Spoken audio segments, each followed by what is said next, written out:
Hey, boys, back on the Bossman show with Kevin McGeehan here, the Campbell fighting Campbells, and out the CAA coach. Good to talk to you again. It's been a few years. How you doing, man?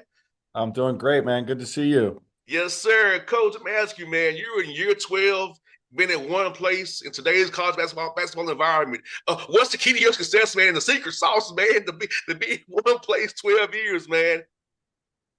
Just try to be consistent, man. Just try to be consistent every day and treat our guys right. Try to make them better at basketball, better people, and engage in campus and the community. And it's a really special place to be.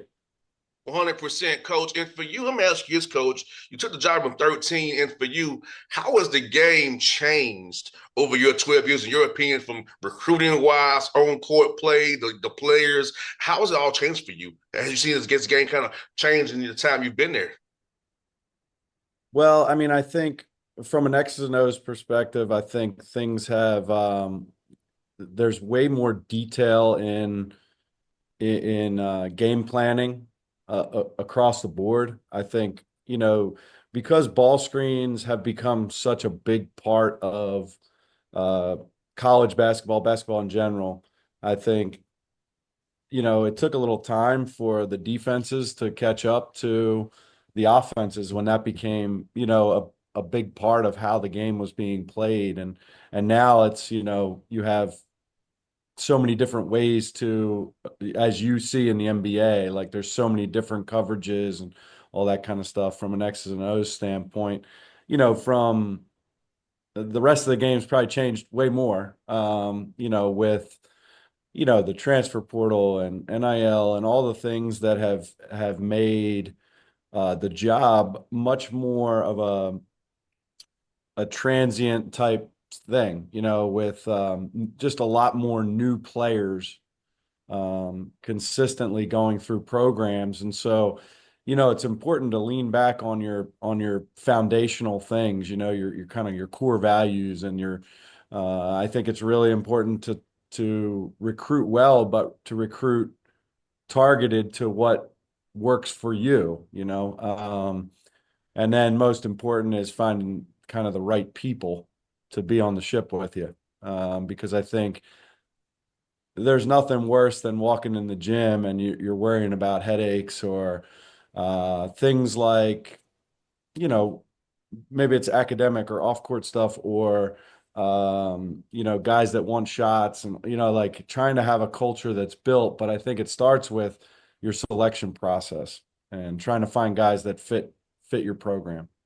100%, Coach McGeehan. And I think with the transfer portal, I can look at like a speed dating almost. Like, so you really have to really do your quick background work and lean on guys you may have recruited in the past when elsewhere that you kind of know the person, so you don't get that headache or that cancer on a team that's only about me. We have an agenda, and it ruins the whole team and brings the whole team down. I totally agree. I mean, it's definitely does feel like the spring definitely feels like a speed dating, where you're just trying to get to know kids quickly, some of which maybe you do have previous knowledge of, but the days of, working a guy from evaluating him as a freshman and sophomore and, recruiting him through his junior summer and then getting him on a visit and trying to line up the first visit with the fall football weekend and in his senior year to get him to commit, to sign in November. Those days are it's just changed so dramatically and everything's happening so quickly and mostly in the spring via the transfer portal. And coach, for you, like for high school young men, I feel bad for them now because the name of the game is just get old and stay old, and now with the COVID year falling off, now maybe going to an automatic fifth year, the older guys in the system still. And so, how do you kind of what do you tell to a young high school kid that wants opportunity now that where those D1 spots may not be the way they used to be? Yeah, I mean it's tricky, every kid's a little bit different. I mean, I think first and foremost for all, younger players is like don't lose sight of the fact that you got to try to keep getting better. Like that's work on your craft and try to compete at a high level and make sure your academics are in order. Like don't let anything get in your way and don't get caught up in why am I not getting recruited? Why did this kid get recruited? All that kind of stuff. Because in the end, I don't think that serves you well. I think trying to just continue to improve is probably the most important thing. Compete at a high level, uh, be able to be able to show a coach that your trajectory is still going that way, that you're not just stagnant and waiting for the opportunity. As far as like how to advise, I mean, it's tricky. I think there will be some more. Obviously, there's some good prep schools out there and stuff to give the guys a little more time to get older. If the junior college stuff stays the way it looks like it's trending, in which you will not lose Division I eligibility, based on the Vanderbilt football guy. If that ends up being the case, I think that will drive some kids toward junior colleges, which will then put them in the older pool later than they were initially thinking. But yeah, it's a different deal. I do think that if the what comes out of this whole settlement and the roster capping essentially, um, which for men's basketball could take us up to 15 scholarships. That could open some doors for some high school guys again, where you start to go back a little bit more toward, developing younger guys because it's hard to have 15 guys and play them all. Yeah.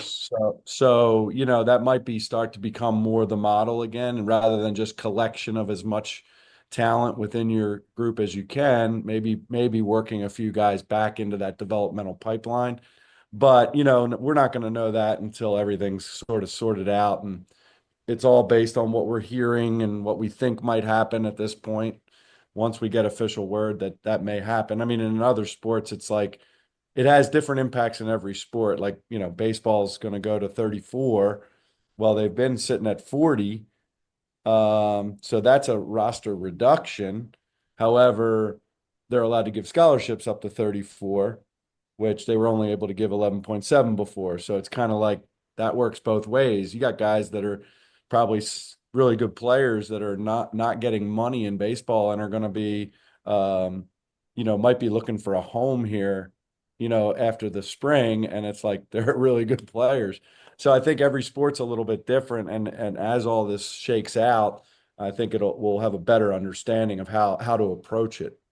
And coach, like you said, man, you have 13 on the roster now.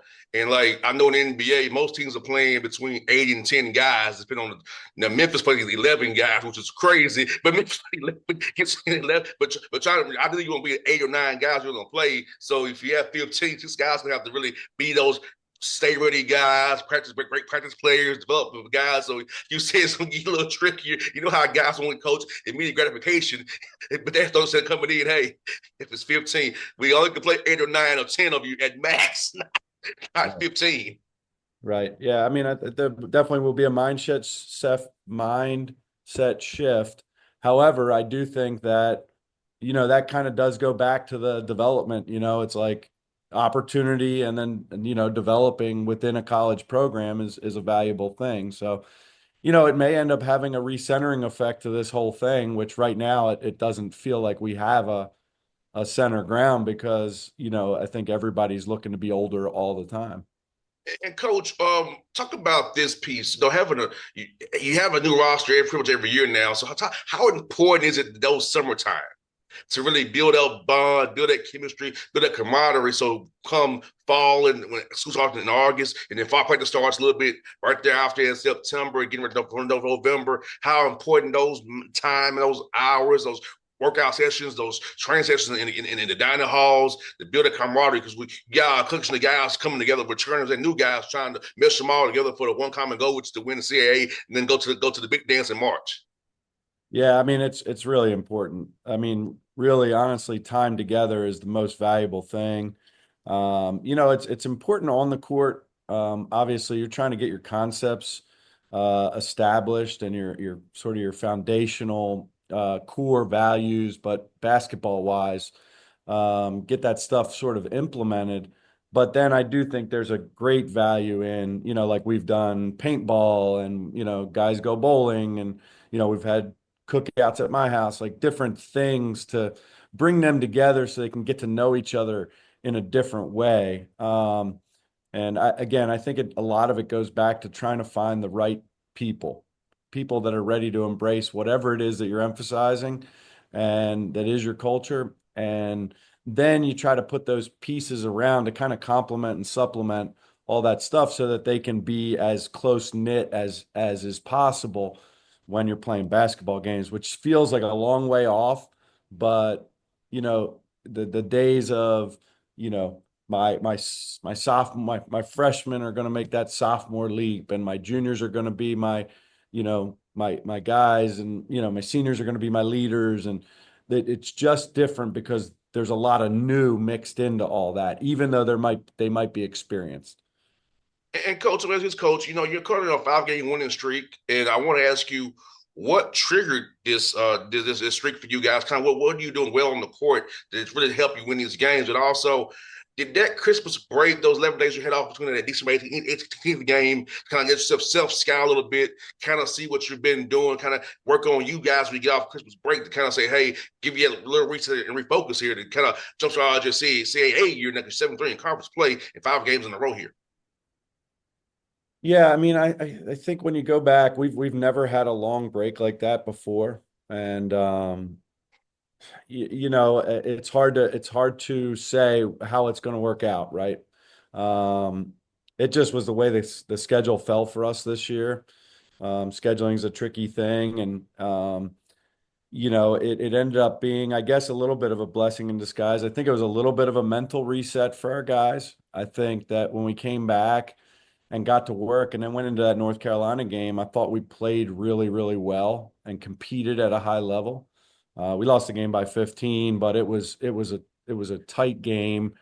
Um, we played them really, really competitively, to the point where, they still had their guys in there at the end, and it was not a sure thing. And so I think we gained some confidence from that. And then really, I think we were doing a lot of good things earlier in the year. We've had a few like big injuries that have forced us to take our depth and challenge that depth.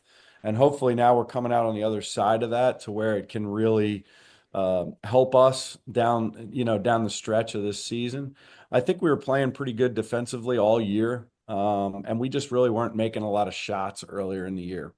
Guys that typically shoot well just were kind of a little under where they were capable of. And I think we've just continued to progress defensively. And that has freed up our offense. And now we're starting to see some shots fall and stuff like that. I mean, we played a really good game against Charleston. We were 2 for 21 from three. And, it was a possession game in the last minute. It ends up being 6 or 8, but it was like right there. And we shot that poorly. And they're a very good team. So I feel like our guys were even though they couldn't quite see the results every single time out, they were starting to see that we were putting this together. And now the guys are really clicking. We're playing good ball right now, and just trying to keep it going. Trying to keep that everyday mentality. It sounds like a cliche, but in a lot of ways, it's just like if you lean on what you do and your kind of your principles, um, you know, defensive side of the ball, offensive side of the ball, being structured, being organized. Um, Eventually it just kind of can come together. And when you have a whole lot of new players, sometimes it does take time. And we're starting to hit our stride a little bit. So it's been fun to watch this group grow. And Coach McGeehan, you said something very fun, said very pertinent there, Coach, because we had a game against the Rockets last Tuesday night where they were the best team in the NBA. We was on demand. It was a 2-point game, Coach, but we missed 21 threes and a few free throws. And Quinn Snyder said this after the game. He said, "Look, guys, we played a heck of a game, and don't think because you missed a shot, it was a bad shot. Right. You came in the right flow of our offense, and what we want to get, shots we want to get, is ass didn't go in. And I know we don't want to make it miss, but sometimes it just is make or miss making that timely shot at the right time, and we miss 19 threes, and most of them are good shots, they also go in, you lose by 4. Like you said, so it's not like you played a bad game. You took Right. the right shots within your constantly in your system. It just didn't go in for you that night. And I think that's Yeah, what Coach. You hear him have the same kind of tone about that. I think what happens sometimes is you get so caught up in the results that you lose track of how are we actually playing. Like I look at that all the time. It's hey, did we get the shots we wanted? Was it the right guy shooting the shot that he's comfortable shooting? And sometimes if they don't go in, like you still got to try to figure out how to find a way to win. But you can't get too down on those. The same as you can't get too up if you have a 15-3 made game and you're able to, run away with a game. It doesn't mean that that's you forever. Like, still got to kind of go back to who you are um, and if you're consistent with that stuff, I believe that the results will follow. Yeah, in that game, Coach, we were 13 of 34 from three. There you go. And lost by 4. You know what I'm saying? So, like you said, it's all about looking at are we doing it the right way? Like you said, Coach. This thing you're doing well, Coach. You're valuing the ball. 10 turnovers a game is almost 5 per half. So you can't be too upset. I know you want to be none, but it's not like but you limit to them, and hopefully they're not live ball turnovers. If they throw it to the stands if you don't throw the ball away. That's right. That's right. Yeah, taking care of the basketball is a big one. Um, I think our defense is really a pretty high level right now, and we're just going to keep rolling with that and allowing that to fuel our offense. And also, coach, you got multiple guys, 2 in double figures, a few guys near double figures. So, how about sharing the sugar per se, sharing that ball, and how important it is to get defenses because can't key on 2 people or 1 person, but you have multiple guys who can score the basketball for you in multiple ways and kind of make you keep your offense flowing the right way.